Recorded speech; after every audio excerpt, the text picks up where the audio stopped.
ওরা মসজিদ কারেনি, বরং আমরা মসজিদ ছেড়েছি। আমরা যদি 100% মসজিদে যেতাম, ওদের কোনোদিন ক্ষমতা হতো না এদের কাছ থেকে মসজিদকে কেড়ে নেব। মসজিদ বিল্ডিংটার উপরে মহব্বত করে কি করবেন? ইবাদত তো মসজিদের নয়। ফালিয়াবুদু রব্ব হাযাল বাইত, তোমরা ইবাদত করো এর মালিকের, এই ঘরটার মালিকের ইবাদত করো। ঘরটা তো ইবাদতের জায়গা, কিন্তু মসজিদকে মহব্বত করলে আরো সের নিচে ছায়া পাবেন বটে, তবুও ওই ঘরের মালিকের ইবাদত করে। আজকে যদি বলি নতুন মসজিদ বানাবো, এই গ্রামের লোক কোটি টাকা ঢেলে দিবে, যে নামাজ পড়ে না সে দিবে, যে জুয়ারি সে দিবে, মাতাল রড দেবে, আর সুদারু সিমেন্ট দেবে, মসজিদ পাকা হয়ে যাবে, মাল মারজাক হয়ে যাবে। কিন্তু মসজিদটা যে জন্য বানানো হলো, এই জন্য মসজিদে কাউকে পাওয়া যাবে না। বিশ্বনবী বলছেন, আমার উম্মতকে যখন দুটি রোগে ধরবে, তখন আমার উম্মত এত দুর্বল হয়ে যাবে, যারা দুর্বল তাদেরা এদের ওপরে ছড়ি ঘোরাবি। নিয়ে জিহাদের ময়দানে নামবো, সেটা যদি বাঁশের লাঠি না হয়ে কাগজের লাঠি হয়, তাহলে মারতে গেলে ঠিক মতো বসবে না। আমরা যারা আমাদের মালকে, আল্লাহর মালকে বেঈমানেরা লুট করেছে, তারা ডাকাতি করেছে, আমাদের ভিতর থেকে কেড়ে নিয়েছে, তারা বুঝে নিয়েছে মুসলিম নামে শক্তিটা কমজোর হয়ে গেছে। আল্লাহর নবী বলে গেছেন, তারাকতু ফীকুম আমরাইনি লান তাজিল্লু মা তামাসসাকতুম বি। আল্লাহর নবী বলছেন, হে আমার উম্মত, চলে গেলাম বলে গেলাম, চলে গেলাম বলে গেলাম, চলে গেলাম বলে গেলাম, তোমাদেরকে দুটি রাস্তা ঠিক করে দিয়ে চলে গেলাম। রেলটা ধুলিয়ান থেকে হাওড়া যাবে, শিয়ালদা যাবে। ইঞ্জিনিয়ার 2টি রেলের পাতি দিয়েছে, সমান করে গোটা রাস্তাটা ক্লিয়ার করেছে, আর বলে গেল এই পাতিতে চলবি, হাওড়া পৌঁছিয়ে যাবি, তোর সামনে কেউ আসবে না, আসলে কাটা যাবে, পড়ে যাবে, কেস কাচারি হবে না। তোকে এমন করে বানালাম, তবে যদি তুই নিজে লাইনচ্যুত হয়ে যাস, তুই নিজেই যদি লাইনচ্যুত হয়ে যাস, মাঠে নেমে যাস, তাহলে তোকে তোলার মতো ক্ষমতা হবে না। আর তোকে কে বুঝাবে? তোর সমস্ত ক্ষমতা শেষ হয়ে যাবে। আল্লাহর নবী বলে গেলেন, তোরা কামিয়াব হবি, দুনিয়া থেকে জান্নাতুল ফেরদাউস পর্যন্ত আমি 2টি লাইন দিলাম, এই লাইনে যখন চলবে জান্নাতে পৌঁছে যাবি। তোদের লাইনের ওপরে যদি বজরং আসে, বিজেপি আসে, শিবসেনা আসে, আরএসএস আসে, কেটে যাবে, পড়ে যাবে। কিন্তু তোরা যদি রাস্তা থেকে নিজে নেমে যাস, কে তোদেরকে রাস্তা দেখাবে রে? সেই লাইন 2টি হলো, একটা কিতাব আল্লাহ, আর একটা হলো সুন্নতি রাসূলি। তোরা আল্লাহর কিতাবকে ধরে থাক, আর রসুলের সুন্নতকে ধরে থাক। এই দুটো যখন তোদের কাছে থাকবে, তখন তোরা বিশ্ব বিজয়ী হবি, বিশ্বকে তোরা শাসন করবি। এটা আল্লাহ বলছেন। তোরা যদি ঈমান এনে ভালো আমল করিস, শাসন শক্তিটা তোদের হাতে দিয়ে দেব। তবে শুনেলে, তোরাই যদি নিজে লাইনচ্যুত হয়ে যাস, তাহলে তোদেরকে কে ফিরে আনবে? তোদের অভিভাবক শেষ হয়ে গেছি। জি ভাই, ছোট্ট একটা কথা বলবো, একবার বলবো, দুবার বলবো না। মসজিদ ওরা কেড়ে নিয়েছে, মাদ্রাসা ওরা কেড়ে নিয়েছে, আরেকবার বলছি, মসজিদ ওরা কেড়ে নিয়েছে, মাদ্রাসা ওরা কেড়ে নিয়েছে। আর একটা কথা বলছি, আমরা মসজিদ ছেড়ে দিয়েছি, মসজিদ ঢুকি না। ওরা আগে কেড়েছে না আমরা আগে মসজিদ ছেড়েছি? কথাটার উত্তর দেন। আমি ভুল বললে জুতোটা আমার মুখ বরাবর মারেন। আমি ভুল বলে কুড়িয়ে আপনার জুতাতে একটা চুমা দিব। আমরা আগে মসজিদ ছেড়েছি।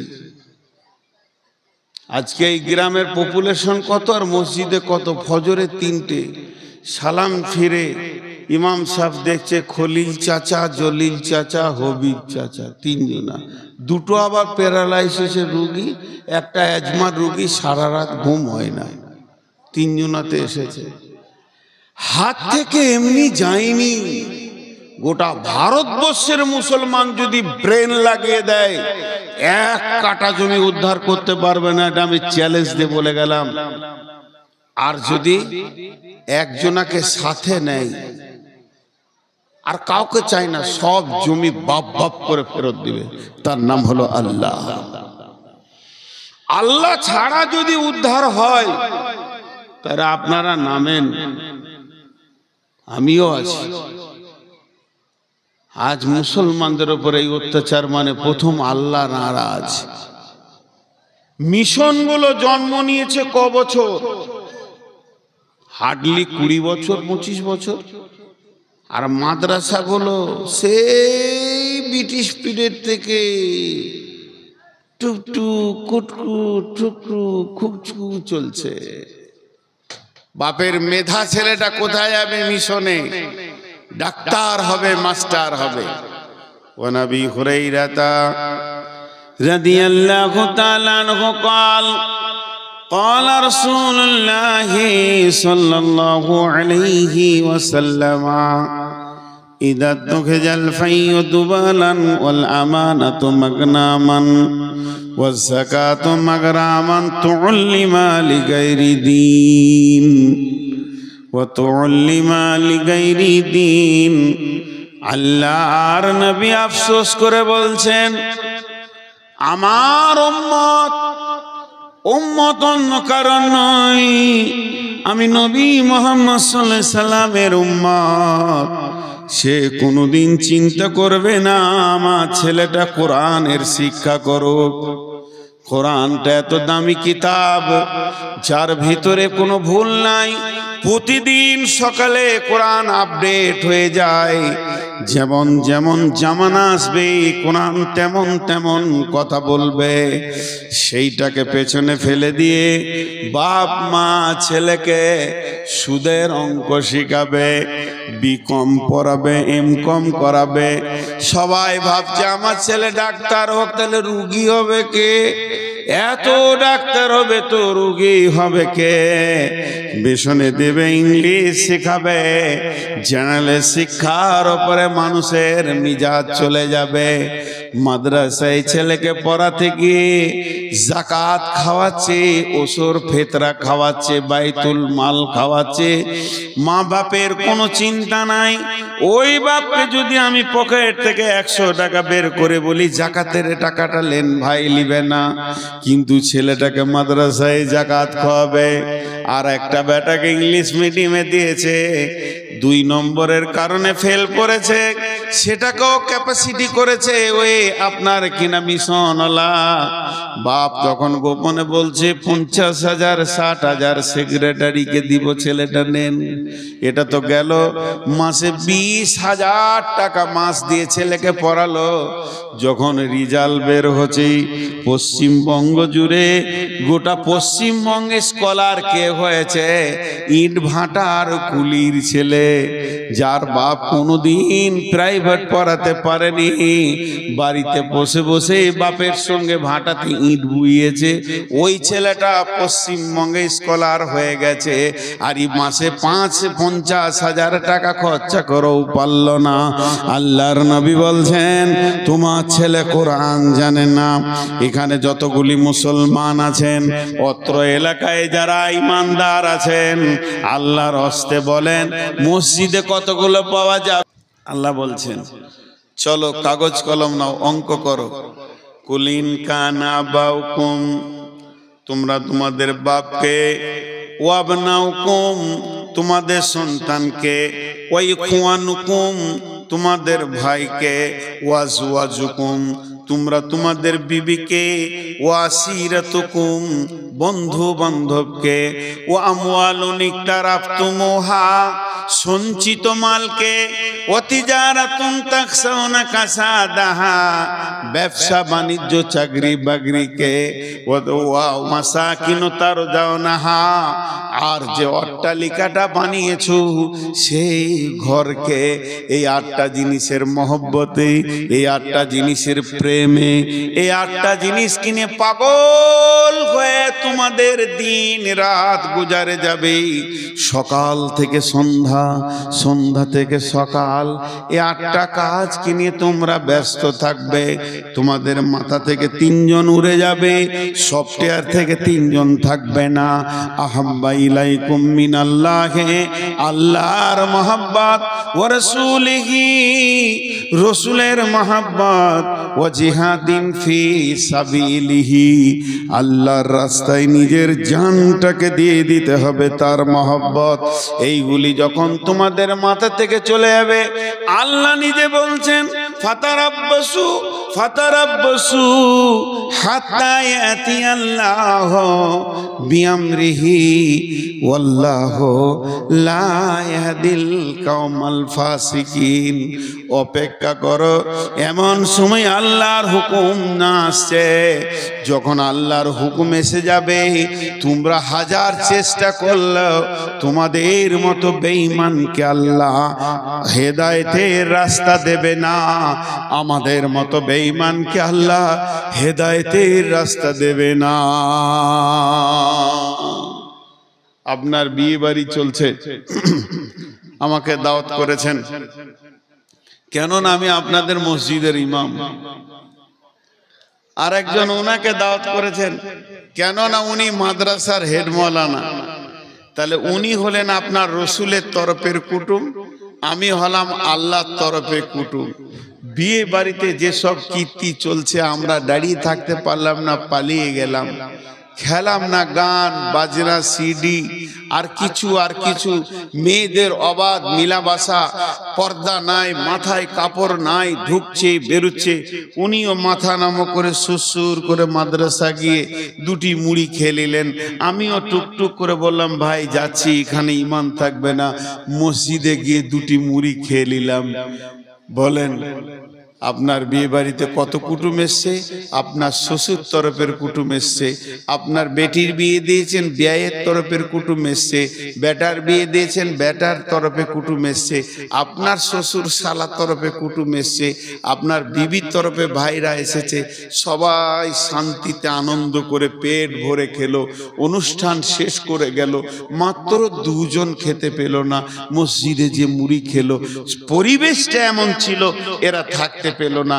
বলেন আমরা 2 জন যে ঘুরে এলাম, আল্লাহ রাজি হবে, সন্তুষ্ট হবে? আল্লাহ আপনাকে ডেকে বলবে, হবিবুর তোর বিয়েতে তোর শালার বংশ সব খেলো, তোর বিবির বংশ, তোর বেটির কুটুম, তোর বেটার কুটুম, তোর 14 গোষ্ঠী বন্ধু বান্ধব কিনা আনন্দ করলি। একবার খেয়াল করে দেখেছিস আমার মেহমানটা পালিয়ে এসেছে?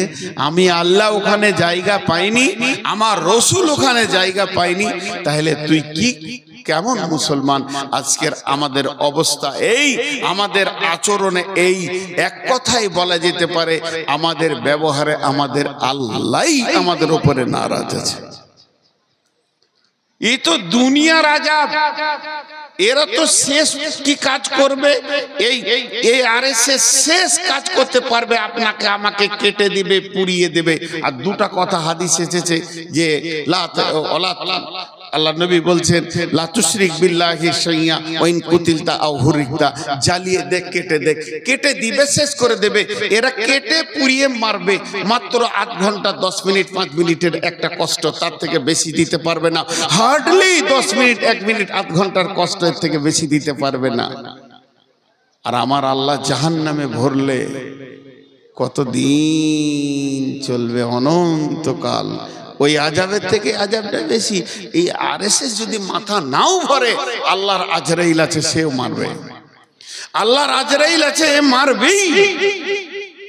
এবার বলেন, আল্লাহ আমার উপরে নারাজ আছে, এই হালাতে যদি আল্লাহর কাছে যাই, আল্লাহ আমার উপরে নারাজ আছে, এই হালাতে যদি আল্লাহর কাছে যাই, আজ আমাদের অবস্থা অনেক খারাপ।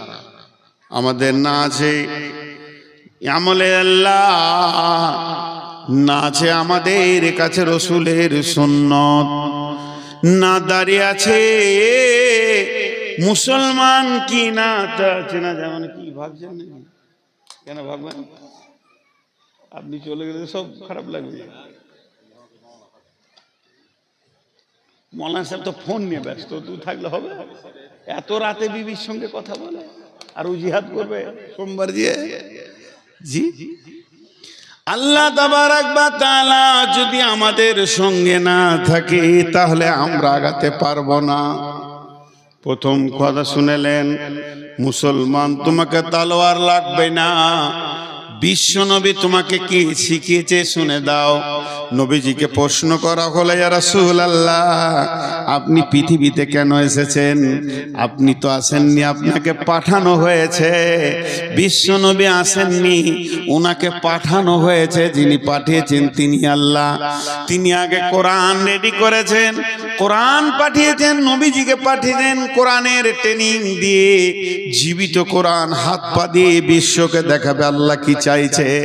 তিনি 63 বছর বয়স পর্যন্ত চাকরি করলেন। তিনি রিটায়ার হয়ে গেলেন, ফেরত চলে গেলেন। যেখান থেকে এসেছিলেন সেখানে চলে গেলেন। আল্লাহর নবী উত্তরে বললেন, বুইস্তু তিম্মু মালি মাকারিমাল আখলাক, বুইস্তু তিম্মু মালি মাকারিমাল আখলাক। হে আমার সাহাবীরা, ওরে আমার উম্মত শুনে নাও, আমাকে আখলাকের মেসেঞ্জার করে পাঠানো হয়েছে। এই পৃথিবীর বুকে আমি চরিত্রের মাস্টার, অন্য কোন মাস্টার নয়।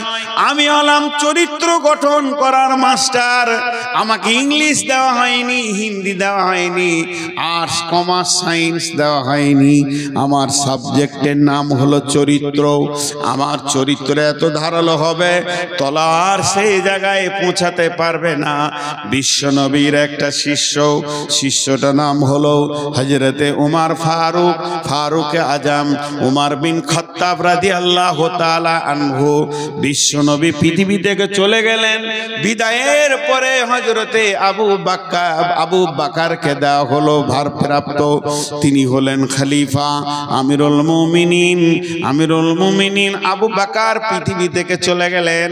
তারপরে যাকে মুসলিম জাহান দায়িত্ব দিলেন, খলিফাতুল মুসলিমিন বানালেন, আমিরুল মুমিনিন বানালেন, তিনার নাম হলো হযরতে উমর। বিশ্ব নবীর দ্বিতীয় নম্বর শিষ্য হযরতে উমর। সেই উমর যখন দায়িত্ব পেলেন, মসজিদে নববী তখন খেজুর গাছের পিলার আর খেজুর পাতার ছাওয়ানি। এটাই ছিল 18 লক্ষ বর্গ মাইলের সিংহাসন। এটাই ছিল সংসদ, এটাই ছিল পার্লামেন্ট। না আছে চেয়ার, না আছে টেবিল, শুধুমাত্র একটা রসুলের মিম্বার আর খেজুর গাছের পিলার, খেজুর পাতার ছাওয়ানি। ছোট্ট একটা জীর্ণ মসজিদ। তুমি পড়ে গেছো তুমি পড়ে গেছো নুয়ে। খেজুর পাতার পাশা তোমার বারে বারে গেছে ক্ষয়ে, সাইমম ঝরে পড়িয়াছো তুমি, করিয়াছে কুটির, তুমি তো পরনি নুয়ে। তোমার খেজুর পাতার প্রসাদ খানি বারে বারে গিয়াছে ক্ষয়ে। এর নাম উমর।